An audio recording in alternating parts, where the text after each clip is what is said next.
क्या आपने कभी सोचा है कि भारत के दक्षिणी छोर पर एक ऐसा स्थान मौजूद है जहां आस्था, इतिहास और रहस्य एक साथ मिलते हैं, जहां समुद्र की लहरें आज भी हजारों साल पुराने एक दिव्य रहस्य की गवाही देती हैं। एक ऐसा मंदिर जो केवल पूजा का स्थान नहीं बल्कि रामायण के सबसे बड़े रहस्य का केंद्र माना जाता है। हम बात कर रहे हैं रामेश्वरम नाथ स्वामी टेम्पल और राम सेतु की। कहा जाता है कि यही वो पवित्र भूमि है जहाँ भगवान श्री राम ने लंका जाने से पहले भगवान शिव की आराधना की थी और यहीं से शुरू हुई थी स्पिल की कहानी, जिसे दुनिया आज राम सेतु के नाम से जानती है। तमिलनाडु के समुद्री द्वीप पर स्थित रामेश्वरम नाथ स्वामी टेम्पल भारत के सबसे पवित्र मंदिरों में से एक माना जाता है। ये भगवान शिव 12 ज्योतिर्लिंगों में से एक है और इसकी भव्यता किसी को भी मंत्र मुक्त कर देती है। इस मंदिर का सबसे अद्भुत हिस्सा है इसका विशाल कलियारा, सैकड़ों स्तंभ, हर स्तंभ पर बारीक नकाशी और एक ऐसी ऊर्जा जिसे महसूस किया जा सकता है। रामायण के अनुसार लंका पर चढ़ाई से पहले भगवान राम ने यही शिवलिंग स्थापित कर पूजा की थी ताकि युद्ध में विजय प्राप्त हो सके। यही कारण है कि इस स्थान को रामेश्वरम कहा गया, जो समय के साथ रामेश्वरम बन गया। लेकिन इस कहानी का सबसे बड़ा रहस्य मंदिर नहीं बल्कि मंदिर से आगे समुद्र के बीच मौजूद एक अद्भुत संरचना है, राम सेतु। रामायण के अनुसार जब माता सीता को रावण लंका ले गया तब भगवान राम अपनी वानर सेना के साथ समुद्र तट पर पहुंचे। उनके सामने था एक विशाल महासागर और दूसरी ओर थी लंका। तभी नल और नील ने समुद्र पर पत्थरों का पुल बनाया। कहा जाता है कि उन पत्थरों पर राम नाम लिखा जाता था और वे पानी पर तैरने लगते थे। यही पुल भगवान राम की सेना को लंका तक ले गया। लेकिन सबसे चौंकाने वाली बात यह है कि समुद्र के भीतर आज भी भारत और श्रीलंका के बीच पत्थरों और रेत की एक लंबी श्रृंखला मौजूद है। इसे दुनिया एडम्स ब्रिज या राम सेतु के नाम से जानती है। सैटेलाइट तस्वीरों में यह संरचना साफ दिखाई देती है। लगभग 48 किलोमीटर लंबी ये श्रृंखला भारत के रामेश्वरम को श्रीलंका के मन्नार द्वीप से जोड़ती है। यहीं से शुरू होता है विज्ञान और आस्था के बीच सबसे बड़ा सवाल, क्या ये प्राकृतिक संरचना है या सच में कभी यहाँ कोई पुल था? ये राम सेतु है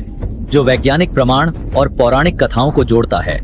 वैज्ञानिकों के अनुसार ये लाइमस्टोन शोल्स, सैंडबैंक्स और कोरल फॉर्मेशंस की प्राकृतिक श्रृंखला है जो सदियों में समुद्री धाराओं से बनी। लेकिन इसकी लगभग सीधी अलाइनमेंट लोगों को सोचने पर मजबूर कर देती है। क्या ये केवल संयोग है या इसके पीछे कोई प्राचीन मानव हस्तक्षेप था? राम सेतु से जुड़ा एक और रहस्य है तैरते पत्थर। आज भी रामेश्वरम के आसपास ऐसे पत्थर दिखाए जाते हैं जो पानी में तैरते हैं। कई लोग इन्हें राम सेतु के पत्थर मानते हैं। विज्ञान कहता है कि कुछ पोरस वोल्केनिक स्टोन्स अपने अंदर हवा भरे छिद्रों के कारण कुछ समय तक पानी पर तैर सकते हैं। रामेश्वरम का रहस्य केवल राम सेतु तक सीमित नहीं है। यहाँ का धनुष कोडी भी उतना ही रहस्यमयी है। कहा जाता है कि यही वो स्थान है जहाँ भगवान राम ने अपने धनुष से सेतु का अंतिम भाग तोड़ा था। आज ये स्थान एक गोस्ट टाउन की तरह जाना जाता है। 1964 के भयंकर चक्रवात ने पूरे शहर को तबाह कर दिया था। तो क्या राम सेतु सच में भगवान राम द्वारा बनाया गया पुल है या ये केवल प्रकृति की अद्भुत रचना है? शायद इसका जवाब आस्था और विज्ञान के बीच कहीं छिपा है। कुछ रहस्य इतिहास के पन्नों में नहीं बल्कि लोगों की श्रद्धा में जीवित रहते हैं। और रामेश्वरम ऐसा ही एक रहस्य है जहाँ हर लहर हजारों साल पुरानी कहानी सुनाती है, जहाँ मंदिर की घंटियाँ आज भी रामायण की गूंज महसूस कराती है और जहाँ समुद्र के बीच बना वो सेतु आज भी दुनिया को सोचने पर मजबूर करता है। क्या ये चमत्कार है? क्या ये विज्ञान है या फिर एक ऐसा सच जिसे समय ने अपने भीतर छिपा लिया है? अगर आपको भी लगता है कि रामेश्वरम और राम सेतु के पीछे कोई गहरा रहस्य छिपा तो कमेंट में जरूर बताइए। आस्था या विज्ञान, आप इस पर विश्वास करते हैं? और ऐसी ही रहस्यमयी, आध्यात्मिक और सनातन डॉक्यूमेंट्रीज वीडियो देखने के लिए त्रिलोक विजन चैनल को सब्सक्राइब करें, वीडियो लाइक करें, अपने दोस्तों को भी शेयर करें ताकि हमारे सभी हिंदू सनातनी भाई रामेश्वरम मंदिर और राम सेतु का रहस्य जान सके। जय श्री राम, हर हर महादेव।